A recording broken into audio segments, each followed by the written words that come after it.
Nilabas niya na nga yung katotohanan, yung nalalaman niya.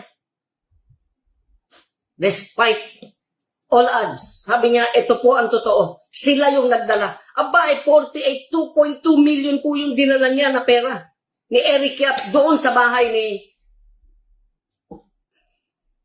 Hindi mo gustong malaman anong nangyari doon? Pagtatakpan mo?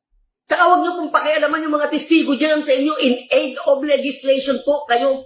Kung meron kayong batas na nililimpag, assuming na meron, yun ang atupagin nyo. Huwag niyong pakialaman yung mga testigo dahil yung mga testigo yan sa korte. Hindi nyo po yan testigo.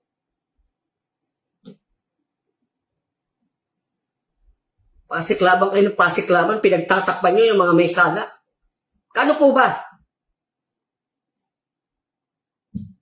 Tigilan nyo po. Huwag nyo pong ganyanin, huwag nyo pong salbahihin ang mga witnesses. Proteksyonan nyo po dahil sila ay umaamin ng kanilang kasalanan. Pero yung pinakamay kasalanan, hanapin natin, panagutin natin, ikulong natin. Nakakapag-init po talaga kayo ng ulo. Nakakadismaya. Sayang ang boto. Bakit kayo nandyan?